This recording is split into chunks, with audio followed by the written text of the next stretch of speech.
Yesterday, we gave a nice overview of where we're going over the next, today is the second day, so over the next 19 days. And we gave a brief overview of some of the topics we were going to cover. And we are following our book, of course, Solving the Race Issue in America.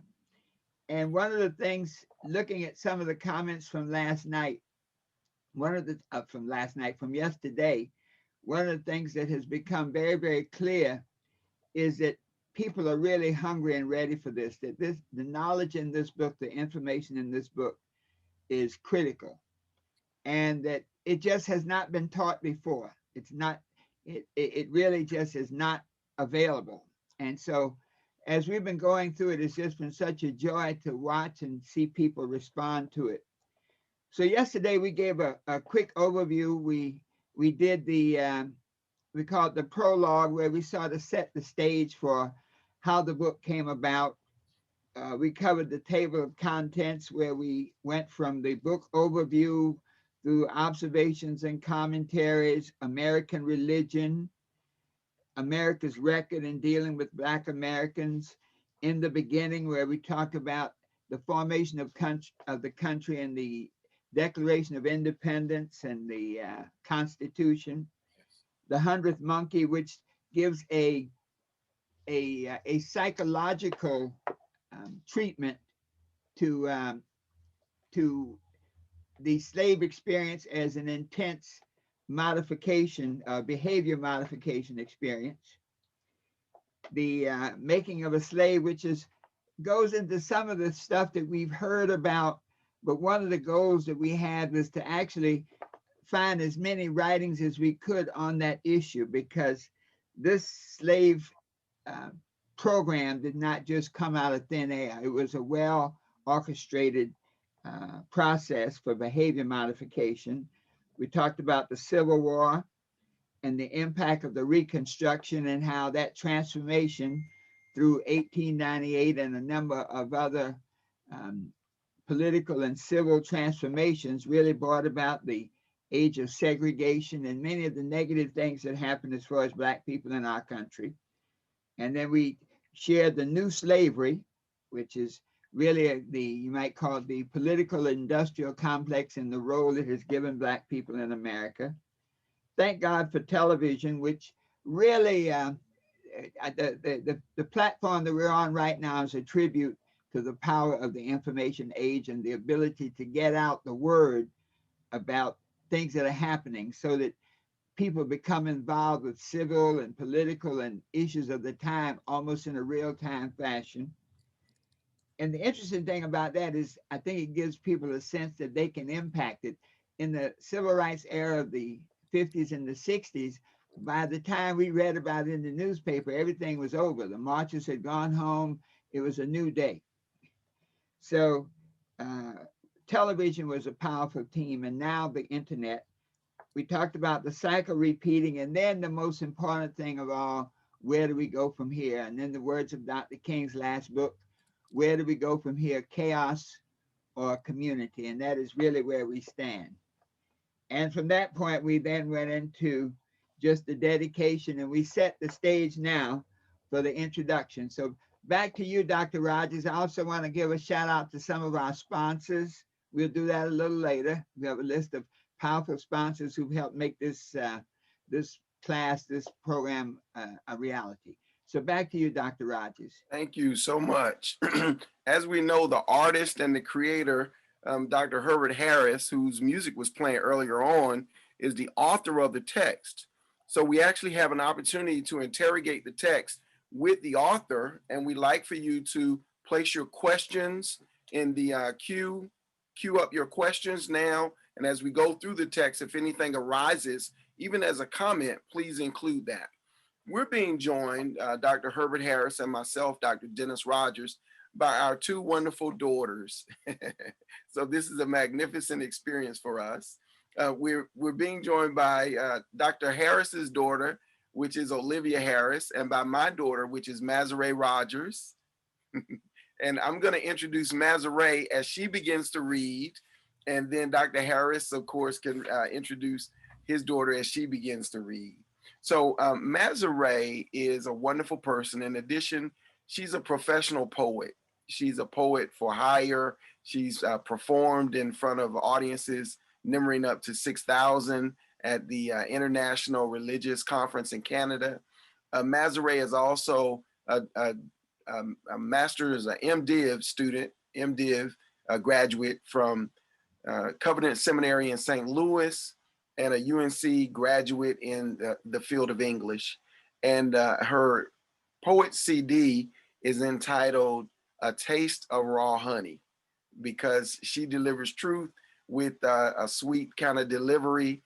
She's also the cultural attaché for, help me with the exact name of the church, Mazare, the church in Washington, D.C. that you work with full time. Grace Downtown. Excellent. Grace Downtown Presbyterian Church in Washington, D.C. So Mazare will begin us off on page number 9, which is the introduction of the text, and take us through page 11 up to page 12. Mazare, welcome. Thank you. Blessed to be here. The introduction. The purpose of solving the race issue in America is to put forth a brief historical, spiritual, and psychological treatment of racism in America, its causes, evolution, and possibilities for the future. Once we understand why we are where we are as a nation, then we are better equipped to determine what must be done to make America the one nation under God described in Dr. King's dream and in the Pledge of Allegiance. The events surrounding the treatment of Black Americans in New Orleans, Louisiana, as a result of Hurricane Katrina, rekindled feelings of injustice and inequality experienced by many Black Americans. This tragic event reminded the entire world that America, those in power who control the country, to this very day, treats Black Americans as second-class citizens. Upon watching the Katrina experience, many wondered if the TV news crews and cameras could reach the stranded citizens of New Orleans and record their plight, why couldn't the government get food, water, supplies, medicine, etc., to help alleviate their suffering?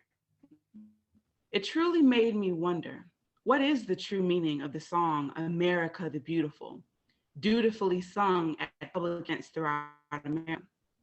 The first verse of America the Beautiful, words by Catherine Lee Bates, melody by Samuel Ward, states, "Oh, beautiful for spacious skies, for amber waves of grain, for purple mountain majesties above the fruited plain. America, America, God shed his grace on thee and crowned thy good with brotherhood from sea to shining sea." It is ironic that the great singer Ray Charles, a Black American who experienced discrimination and injustice on the Chitlin Circuit, did a soulful version of America the Beautiful that sold thousands of records and CDs and brought tears to the eyes of many listeners. The slow response to the plight of Black Americans stranded without food, water, or humane accommodations for over 4 days, as the world looked on in shock, horror, and disbelief, reminded us that for many of those in power in America, crowning thy good with brotherhood, so loftily proclaimed in America the Beautiful, may only apply to white Americans. TV footage of Black Americans stranded for days on rooftops without food or water in the heart of the richest nation on earth reminded the world of the true attitude and feelings toward the needs of Black Americans by many of those in power in America. A new generation of world citizens, people who live outside of America, watched the Katrina affair in shock, horror, disbelief, and puzzlement. They must have asked themselves, how could America, the country that holds itself out as a bastion of justice and freedom, let this happen to her citizens, her Black citizens. Why was America paralyzed for over 4 days from bringing aid to Black Americans, while it could easily get aid and medical supplies to foreigners halfway around the globe within 48 hours? The answer is the same now in the 21st century as it was in the 1960s, when billy clubs of racist white police officers cracked the skulls and bones of Black Americans, when groups of white police officers had trained dogs viciously tear the flesh from the bodies of innocent Black Americans, many of whom were children who were trying to integrate the public schools and obtain the life, liberty, justice, and pursuit of happiness promised in the United States Constitution. From the depths of their being, it often appears that the powers that control America are quite content to treat Black Americans as though they were a subhuman species with no rights that a white man is obligated to respect. Whether in the 1960s or today, there is a perception that a primary reason many white American people in power respond to the needs, circumstances, and conditions of Black Americans is to maintain a facade to the world that America is truly one nation under God with liberty and justice for all. Let us look at the Pledge of Allegiance recited throughout America by school children and government officials before the The Pledge of Allegiance. I pledge allegiance to the flag of the United States of America and to the republic for which it stands, one nation, under God, indivisible, with liberty and justice for all. When Americans recite the Pledge of Allegiance, there's a sense of great contradiction. Many white Americans know that liberty and justice for all is an illusion, and most Black Americans know that liberty and justice for all is not always true. The way America has and still does treat Black Americans is the great contradiction that undermines its credibility and moral authority in the global world.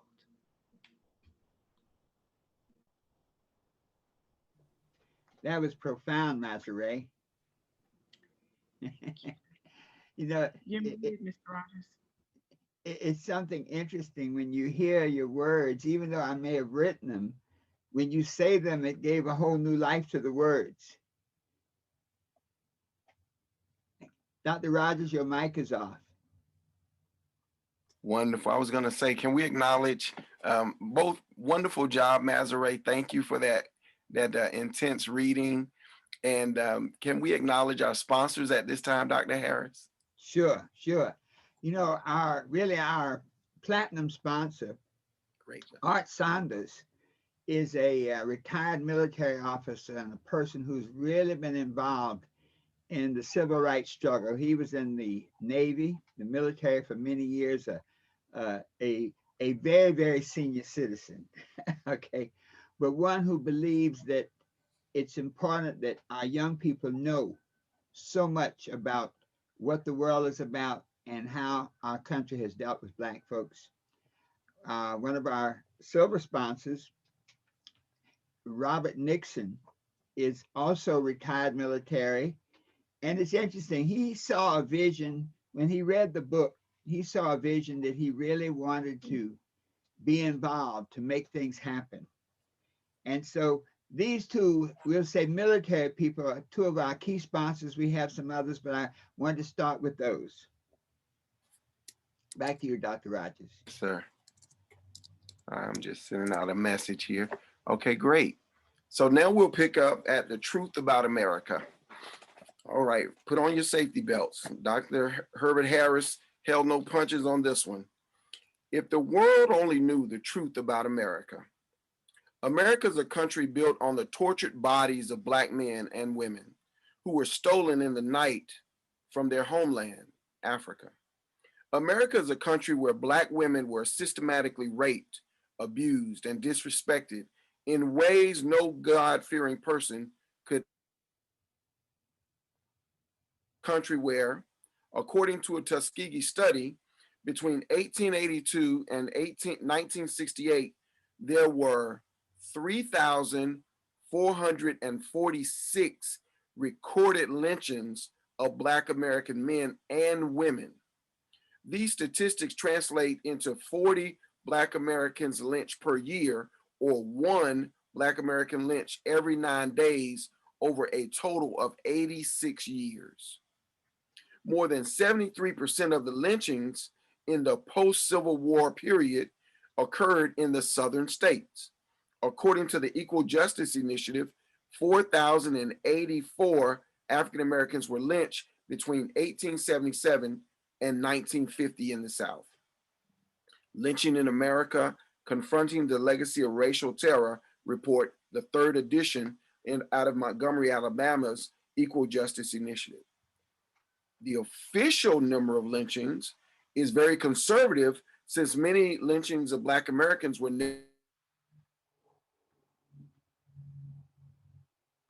Christian white men who had Black men and women hung from trees, their bodies burned, mutilated, dismembered, often on hot Sunday afternoons after church and prayer. With little white boys and girls observing these lynchings, in this way, these curious boys and girls would learn, know, and understand how Black people could be treated under color of law, or at a white man's whim and fancy. Lynching in America was a ritual of interracial social control and sadistic sport, rather than simply a punishment for a crime. For nearly 100 years, prior to 2005, Congress introduced more than 200 anti-lynching bills. Not a single bill got through the US Senate to become the law of the land. Finally, in 2005, Senator Mary Landrieu, a Louisiana Democrat, sponsored a weak, watered-down resolution that simply apologized for Congress's failure to enact anti-lynching laws. I remember that. Even on this symbolic bill, the Senate Majority Leader, Tom Frist, at the time, a Republican from Tennessee, insisted on a voice vote rather than a roll call vote to avoid forcing members to put themselves on record against lynching. This comes out of an article by Peter Dreyer in The Nation entitled, "After a Century of Delays, the Senate Finally Votes to Outlaw Lynching, January 2019, with the website given." America is a country where some white people have done everything possible to keep Black Americans in perpetual subjugation or destroy them if they resist, while other white people stand by watching in quiet acquiescence. America is a country that must put its own house in order before going out to the world preaching truth, justice, democracy, and fair play. Black America survive. Black Americans whose ancestors were kidnapped Africans continue to survive as vivid reminders of the true soul of America that reveals itself to the world in situations like Hurricane Katrina, Black Lives Matter, George Floyd, police shootings, etc. And yet, in spite of all that America has done to Black Americans, these kidnapped Africans have survived to testify and tell their story about the truth of America. Wow. Thanks so much, Doc. You're You welcome. know, before we go into Olivia sharing, as I was listening to the words, you know, often when we do conversations and discussions, sometimes white people read these portions of the book or hear the kidnapped African, and as we say, become turned off. Mm-hmm. You know, we've seen it, Doc and I've done presentations where the kidnapped African is actually a musical composition with my daughter Olivia doing the vocal that she's going to read, doing that vocal to music. And we've seen that happen time and time again. And for a moment, it caused us to step back. But then we realized that is a part of the problem. That I know it may be hard to hear for white people. Okay? It's hard to hear for Black people. Mhm. But the first step in solving the race issue in America comes straight from the Bible: acknowledgement. If you can't acknowledge it, then you can never ask forgiveness, and you can definitely never atone for it. And so you can never end it. It continues in a self perpetuating cycle. That's right. And so as people listen to this video, this audio collection and video collection, white and Black, but be keenly aware that this is a part of the transformation process to bring about solving the race issue in America. That as long as we want to pretend it didn't happen and sweep it under the rug, we can never move on to the next spiritual requirement to solve this travesty, this injustice once and for all. Thanks, Doc. Yes, And sir. so now my daughter, Olivia Harris, will read. Uh, and Olivia is a graduate of Columbia University. All right. And when she actually made the recording of The Kidnapped African Would Not Die, I think she was 16. Wow. But Olivia is a graduate of Columbia University. She graduated on the 50th anniversary of my own graduation from Columbia, which was quite unique. Olivia is a music major, and she's written a number of songs. She's composed songs. She has records, albums, and one of her most popular songs we use for the theme song in our podcast, a song called Power. And it really fits so well in with what we're doing through our discussions and through our daily readings to help empower people to address a great wrong that has been perpetrated for 400 years. And so Olivia now is a professional writer, professional creator. Some of her music is now being uh, appearing on Tyler Perry's program Sisters. Nice. And yeah, so she has become quite a composer, as opposed to her jackleg dad, who composes within the realm of the two keys in which he plays and the 12 notes that he knows. So without further ado, my daughter Olivia Harris reading from pages 14 through 16, The Kidnapped African Would Not Die. Olivia. Thank you. As the period of the Great Captivity draws to a close, there is a deep yearning to reestablish that ancestral connection between Africans of the homeland who were spared the Middle Passage and the kidnapped Africans who now populate the shores of America. The kidnapped Africans began their involuntary journey into the Great Captivity, afflicted with the endless horror of being taken in the night from their families and loved ones. They were dragged across the body of Mother Africa in chains, in pain, in fear of a terrible bondage from which there was no escape but death. Mighty warriors were hunted and trapped by godless cowards without valor, respect, or conscience. Descendants of kings and prophets were captured in nets, placed in chains, then subjected to the operation of a coward's vanity and ego. Oh, it must have been some feeling of vile exhilaration for the vicious slave hunter to watch proud African men of royal descent broken down, beaten, and tortured to the rhythm of constant pain, systematically afflicted. But the kidnapped African would not die. Beautiful African women were kidnapped from the bosom of Mother Africa, torn from her magnificent breasts and taken across an ocean of tears to a hostile land which gave her no respect or praise. In the New World, the kidnapped African was whipped, tortured, and mutilated into submission or death. Those who survived this cruel destruction of body, mind, and spirit became the slaves of America.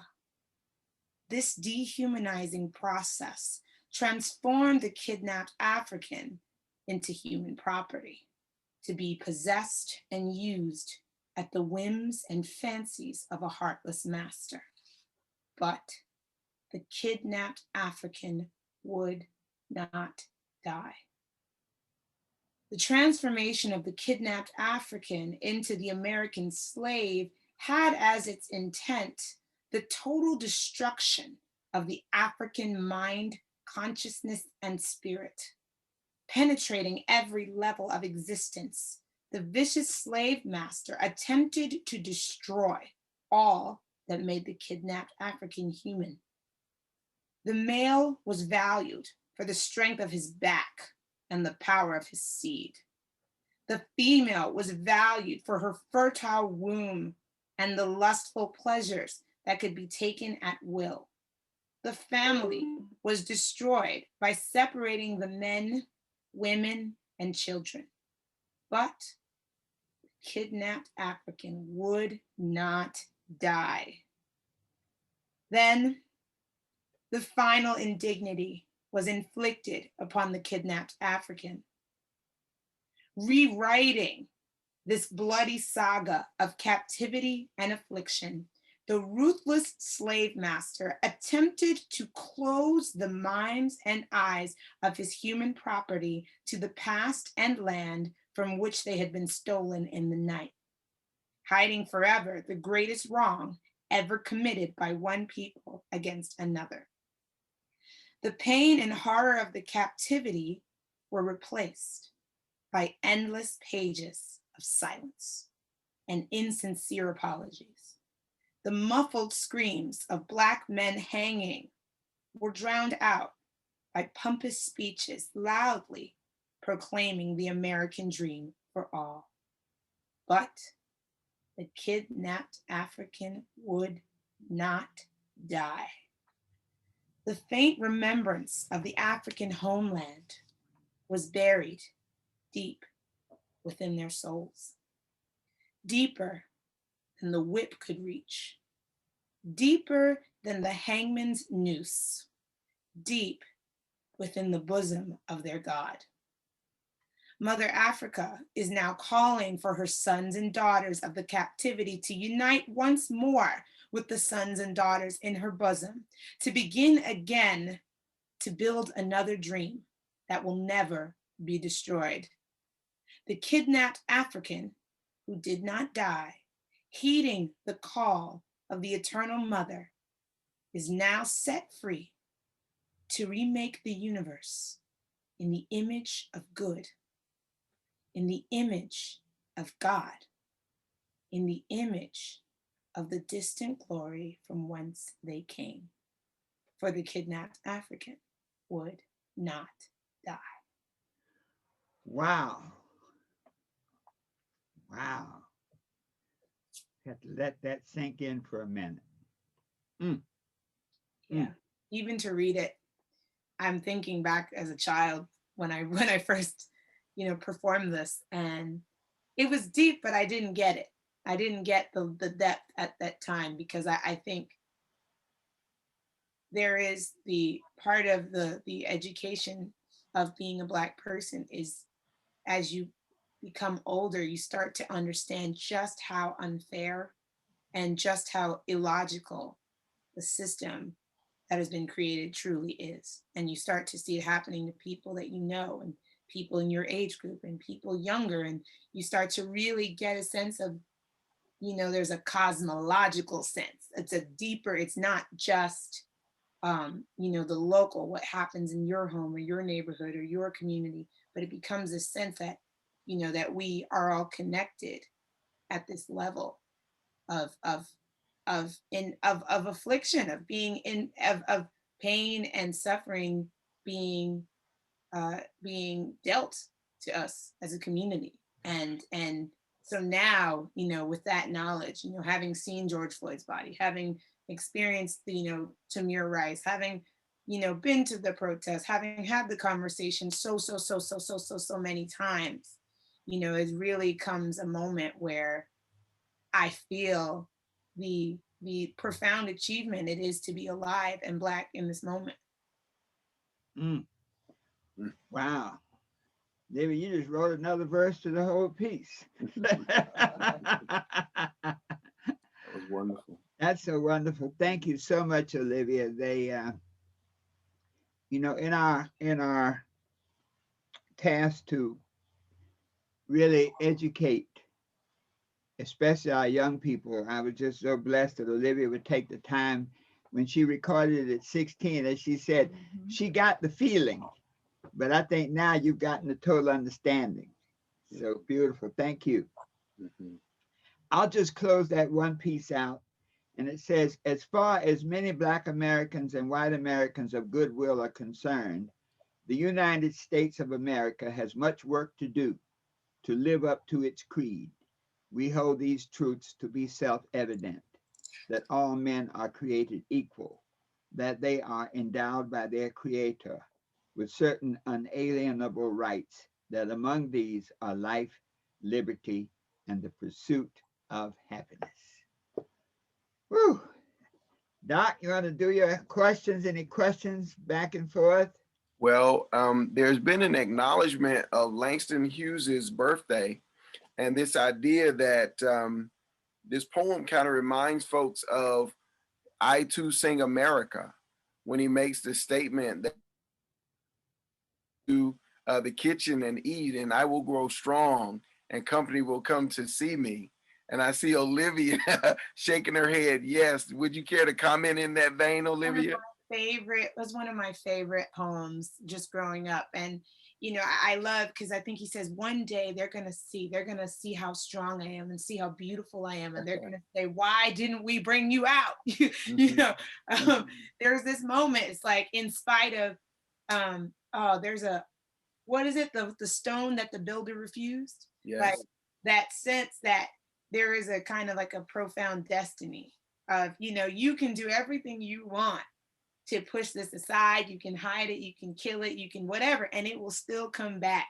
We will still come back. And it's like the thing that you send me to eat in the kitchen. It's like, you don't want anybody to talk about me. They say, and I remember he says, I'm the darker brother.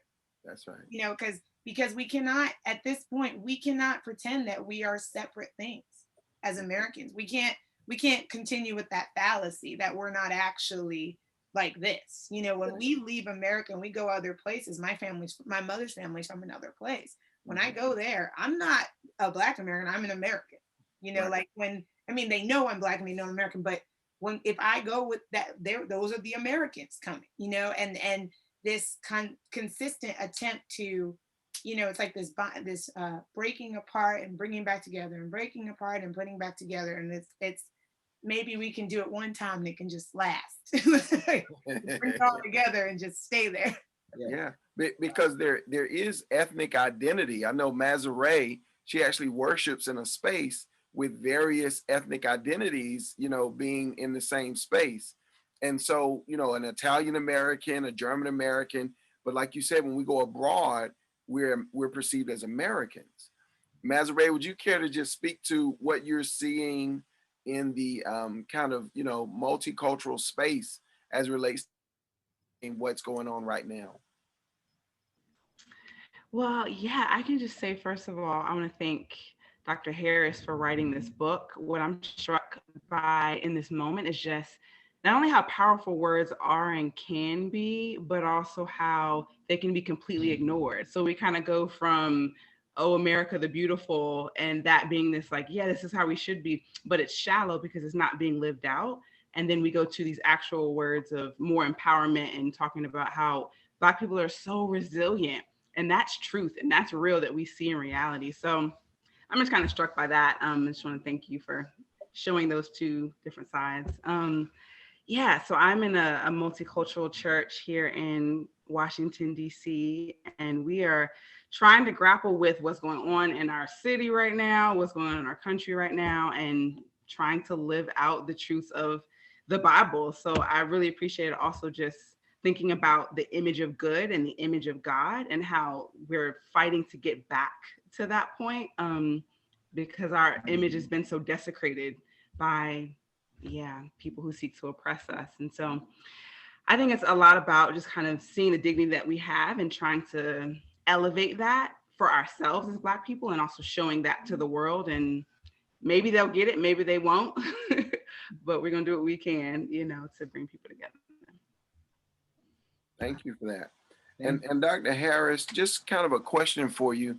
When you were writing the text and you put it in the frame of Hurricane Katrina, Yes. and Black Lives Matter and what happened to George Floyd and police brutality, in the kind of how do we move forward, or in facing that squarely? And you said earlier that some people turn away from it because it's too painful to deal with.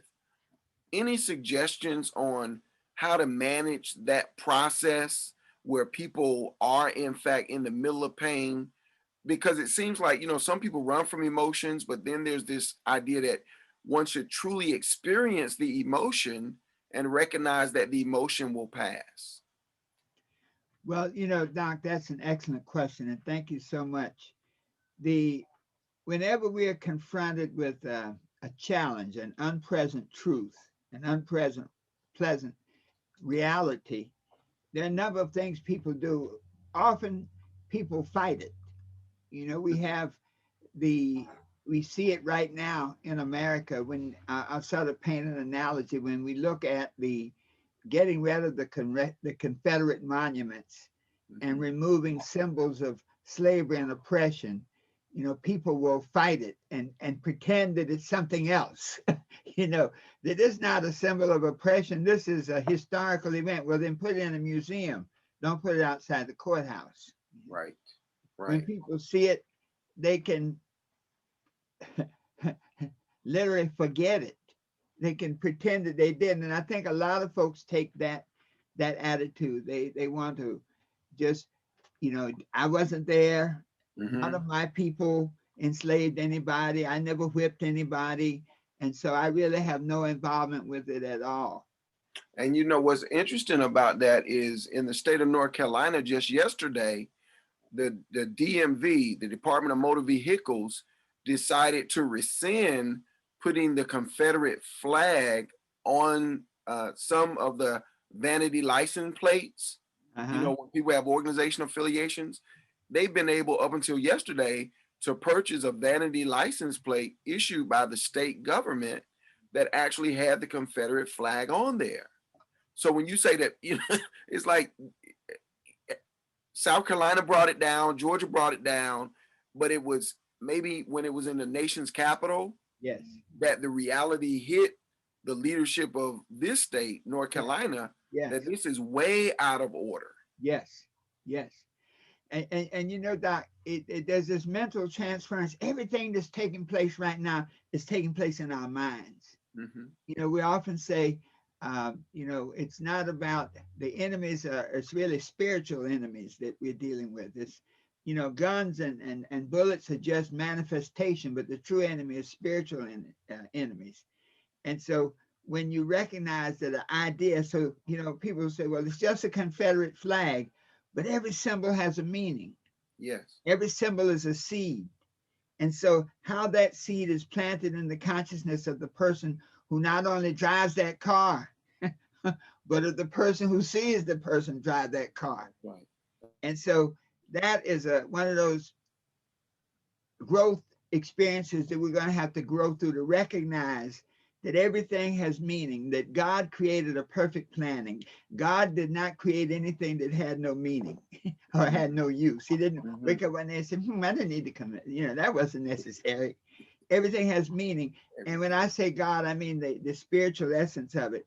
And so when you have words in the Bible, it says, in the beginning was the Word. In other words, the Word is the beginning of all creation. And so that flag is a word. It represents an idea. It has a seed. And so now it's a matter of, we have to pull these weeds up. We have this garden, and that's another weed in the garden that is our country. Do you talked about the power of words, and I know that both Olivia and Mazare, as creatives and as artists, words are tools. And so could you speak to this notion of words that heal, Yeah. words that take us to a, like you mentioned earlier, a different state of consciousness? Yes, yes. Well, let me complete the one little thought. We've talked about Okay. when people are confronted with, let's say, the truth of racism, they Mhm. forget it, they fight it, they flee from it. you know, when people flee, I was looking. One of the great things about being around for a while is you see things and you know how they were, and you can see how they have become. Yes. And I remember the era when you first began to have Black politicians ascending to higher offices.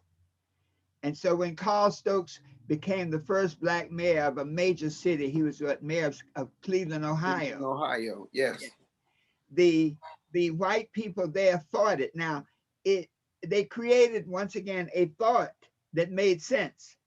This thought that they said, well, Black people, they got a Black mayor, Black people are going to be moving in, our property values are going to go down, crime is going to increase. And these are all thoughts, all words that they created. None of that was necessarily a reality, but Mhm. they dealt with his ascendance to mayor by fleeing the city, and they started a process of incorporating what used to be the suburbs of Cleveland became individual communities. Right, So right. Shaker Heights would go from being a community to being a separate city, a Cleveland Heights, a separate city. Mhm. And Mhm. so it literally took away the tax base from Cleveland. And then you wonder now, see, Cleveland's going to the dogs. Well, you've taken away all the money. Right, And so right. that's that idea of fleeing it. And it happens all over. We look at, In Chicago, I remember Chicago Heights. yes, At one yes, point it was Chicago proper, but yes, it became, like you said, annexed as its own entity, yes, and the tax base was no longer in the city as it once was. yes. And we see how the government is used to facilitate that type of thinking. Hmm. That incorporation of these separate cities. We look um, as we see this whole idea today of what do they call it? Neighborhood schools, charter schools. Charter schools, Okay, yes. and when we look back historically, we talk about that in the book, where when the schools were integrated, many white people took their kids out of school. They fled that process, and they set up these church schools. But at the time, the government was completely committed to integration. And so if you took your kid out of school, that's on you. Okay. The Mhm. money didn't follow that kid. We didn't give you any, what do you call it, tax credit Tax for, breaks, right. yeah, for paying, because you were literally financing a paradigm to continue segregation, which the law is supposed to be against. Hmm. But now, 50 years later, new politicians have come in and they have now redefined that process as charter schools. They call it school choice. Of course, you want to send your kid to a good school. They call it school choice. And now, through the political system, the money follows the child. Hmm. And Hmm. so that fact was so strong in the book. We're going to get to that whole that idea of sucking the money out of the school system to perpetuate a segregated school system was so strong that churches like the Universal Church Foundation came out against it and said, no, don't give them a tax benefit, etc. But over time, it has changed now. And so the public school system is, once again, they're fleeing it. They're literally fleeing the truth. Yeah. And the moment you create a paradigm in thought, if you take the money out the school system that was taking care of the schools, it doesn't take a genius to say, well, that means that the inner city schools are not going to have the resources. They're gonna go down. They're going to go down. Exactly. You see, Hmm. and the church was complicit in this. This is, when we look at the church, we talk about a spiritual solution. until the churches really recognize their spiritual responsibility. And so to undermine the integration process, the churches were the vehicle because they provided often the plant, the physical location to run the schools. That's So true. that you could conduct the schools. Most churches had an activity room of some sort. Connect center. Mm-hmm. They facilitated undermining the law. So this idea of fleeing it is always undermining. So to close out the first point, until we face it. So the three things: you can forget it, you can fight it, you can flee it. But all of those lead to perpetuation of the problem. Until you face it, acknowledge it, and the Bible is so powerful. The spiritual principles set forth in our Bible. Sometimes I want to go and snatch Bibles from a bunch of people that clearly have never read them, but have been toting them around upside down. Okay. And so when you look at the idea of facing it, when you face it, though it's uncomfortable, though it may be unpleasant, it's a process now that takes place that you now have said, okay, this is the truth. Now we can deal with it. And so, You, yes, you said earlier on, you used the term acknowledgement. yes, That first you have to acknowledge this true history before we can begin to evolve and address it. yes, yes, yes. Yeah. So I hope that answers. I think you'd asked another question, but It I was did. trying to stick. I Stick with asked the the first. question particularly because we have wordsmiths on the line with us, Olivia and Mazarate. This notion of even in the midst of the kidnapped African who would not die, right? There was resistance. There was a healing through words that they used with each other. And in some instances where they spoke different languages, it was in the form of nonverbal communication, hugs or holding one's hands or shedding a tear, etc. So could you just speak to, and even our two readers, this notion of words as a means of healing, as a means of taking us to a higher consciousness? Yes. Yes, I would love to. And I'm happy to, because for me, I was raised in a Baptist church and my grandmother was a minister. And so my grandmother lectured me as a child, like, I said something flippant, I don't know, something silly. Like, I wish you were dead, something like I saw on TV once. Not to my grandma, I say it to my cousin. Yes, I yes. saw this, like I saw somebody do it on TV. I was like, you did that. And my grandmother, like, everything stopped. Like the whole shebang stopped. She like got in my face, and I was shorter. So I was like, she got in my face and she said, your words have power. Never wish death on anybody. And she said, apparently, this is a crazy story, but my grandmother had wished death on a child when she was a child, and this child died within a few days. And so she said, let me tell you something. You don't want that on your hands. And I was like, okay. And I must have been probably like 8 or 9. Right. And I just remember for the rest of my life, I was just like scared to say something, Yeah. But it's because I think a lot of people really, just as you said, words having power. There's interesting languaging of race and certain things, like the way certain things are talked about, and the way that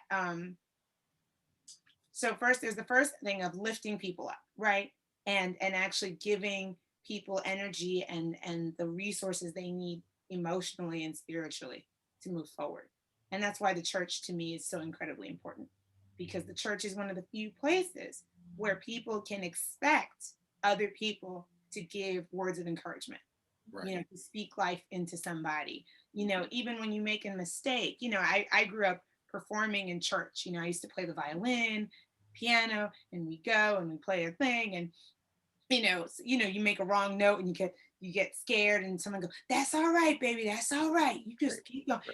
That the ability to encourage people in the middle of whatever they're going through is a gift, is a real gift. And there's been I'll give a brief example. There's a famous musician who's white. Her name's Fiona Apple. And she's, she was very popular in the 90s. She recently came out with another project. And she had this song that was called Shamika Said. And it was about her being bullied as a child in her private school in New York City. And there was a girl named Shamika, Black girl, who said to her, "You have potential." And she made, and so the chorus of the song was, Shamika said I had potential. She said, so she said, all these other bullies, da da da. And she said, I never saw Shamika again, but Shamika said I had potential, and I held on to that. Wow. And as what ended up happening was, she found out Shamika had been expelled or like asked to leave the school around racial incident, like an incident with a teacher or something, and her sticking up for herself, and it became this whole thing. And Fiona Apple was a child, so she didn't know what had happened, but the girl had actually left the school. And I looked at that and I said to myself, wow, Shamika, from her own whatever suffering she was going through, saw a moment to speak life into this person, that person at 40 something years old is still writing about it, is still thinking about it, is still saying, that's, I know who I am because Shamika said, but who was speaking into Shamika? Who was going to speak up for Shamika? Because nobody spoke up for Shamika. No one said Shamika said has potential and stood for her to be in that school and to continue to be, in that environment. And so so that element of the ability to speak life, it's scientifically observed. Plants that you speak life into grow, plants that you don't and you keep saying bad things to, they will literally shrivel. And so we are dealing with, I think, one of the hardest parts about this is that the words are so powerful. So there's a push sometimes to trivialize what's going on, to minimize it, to say, oh, it's fine. Oh, he made a mistake. The way that I noticed that for example, white terrorist organizations in the United States are trivialized as just boys, young guys, just playing around. It was a joke. It's a very similar thing. People trivialize. And then you got people the opportunity to actually encourage and still hold people accountable. That takes something. So Powerful. Mazare, do you care to share any here before we return to Dr. Harris and close out for today? Sure. Just one word about, words being healing. I was so inspired by Amanda Gorman, who is the National Youth Poet Laureate who spoke at the inauguration. Yes. And I think she very aptly embodies the empowered or words and their power to heal because of how she exhorted us. Dr. Harris talked about acknowledgement.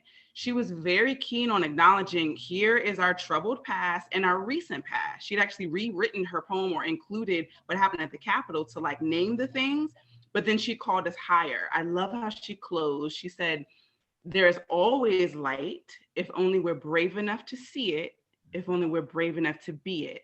And there's something very powerful about exhorting and calling people using words that is, I thought it was healing for me, and people across the aisles were singing her praises. And so, I'll just leave with kind of this young poet doing her thing and speaking to the power of words by her example. Yes. Wow. Thank you. That's so powerful. Words, if you can imagine, thought are like air. Thoughts are like moisture in the air. And words are like crystallized thoughts. And so, you can have a thought, but until you can put it to words, it's just nebulous thought. The Bible talks about it a bit, the void. And so words are crystallized thought. And anytime you have a crystallization, within that crystallization is not only the thought, but is the seed and essence of the thought. And so just the fact that this thought has crystallized now in the form of a word, however that word is used, the power of that thought will be put to it. And so the thought, for example, of a knife. A knife can be used to kill, or it can be used to carve. That's right. Same instrument. And words are a lot like that. Words can be used to kill or to carve, but they become the manifestation of the word becomes the fruit of it. And so of the intention of even the intention behind the selection of that particular word that gives life or does the opposite of that. Yes. And so when we go back scripturally, and says, in the beginning was the Word, and the Word was with God, the Word was God, and the Word was with God. God is the creative source, the source of all understanding of all that is. And the Word is like crystallized God. Mm. So whatever word you use have the same power of God. If you use a word that was a harmful word, it hurts, it kills, it destroys. If it's a word, a loving word, it uplifts, it enhances, it takes you to a higher level. That's And amazing. so, And it makes me think, Dr. Harris, as you prepare to close us out with our advertisers and just prepare us for tomorrow, it makes me think of a writing I saw of August Wilson. And August Wilson said, he said, choose wisely, words are free. yes, They don't cost anything. yes, It's just a matter of selecting which ones you're going to use. yes, And as you mentioned, what is the intention behind the use of those particular words? yes. Right. Wow. Yeah. And those of you, I saw a great word. Thank you so much, Cynthia, for your comments. And any other comments? I saw Amanda. Thank you so much for your comments. And you know, over these next, we're down 2 days now. We have 18 more sessions. But any of you who would like to participate, who would like to read from the book, who would like to become a part of the conversation, just email us at info@solvingtheraceissue.com. Info, maybe you type that in, Doc. Yes. Info@solvingtheraceissue.com. And that way, we'd love to bring you in, because I think one of the things that's happening, I can, even though I can't necessarily see all of you, I can feel your spirit and I can feel your vibrations. And so at some point, you know, we may even transform the format from the webinar format to the meeting format, so we can have more interaction and see and hear one another better. I'm going to give that some thought. I don't know if we can do it technically at this point, but just being here and feeling and seeing all of the comments and the observations, it really stresses the importance of communicating. And so going forward tomorrow, everybody who's on here today, please let somebody know and bring somebody with you. Yes, yes, yes. Do that, Olivia. Yes. To bring somebody with you, let them know that, you know, that the experience that you have had, and let us say, well, the attendees on camera. Okay, we'll learn how to do that, Olivia. Thank you. She's an expert. Excellent. But invite some other people here. If you'd like to be one of the presenters, let us know, email us. But most of all, let us keep this spirit going forward, and grab somebody and bring them here, because this is, it's a healing process. My being here with you and you being here with us, it's a healing process for all of us. Olivia and I were talking just this morning about the mastermind principle of two or more gathered on one accord. And when we have two or more gathered on one accord, Olivia said, well, three or more. I said, well, the Bible says two, but we'll go with any number. Okay. But the idea that when we can all come together in a collective environment, and thank goodness the internet is really giving us the ability to do this, that when we can do this, we can put ourselves in a situation where we literally create a new vibration, which can then, through the internet, begin to spread around the world. Just as the civil rights movement spread through the television, through the radio, the internet gives us instantaneous power to touch people's souls, touch their hearts, and uplift their minds. So tomorrow, let's get somebody here. Let's be here. Our sponsors are Art Sanders and Robert Nixon, and we have some other sponsors, but those two we want to highlight and thank them for all their great support. And tomorrow, we're going to be going on to the next level in the book, which is we're going to start really covering the book overview. And so this is a good place to bring all, especially new people aboard, because this book overview really is like a photograph of the future. And we can see it and go for it. Back to you, Doc. I'm done. Everyone, thank you. Miss Olivia, Miss Mazaray, you guys are awesome. Dr. Harris, for bringing us this wonderful work of art and of intelligence, and for bringing us all together. We look forward to seeing everyone tomorrow. Again, encourage others to register on Eventbrite, as well as solvingtheraceissue.net, and more will join. We're also doing this on IG Live, so we look forward to more participation. Thank you and have a wonderful day.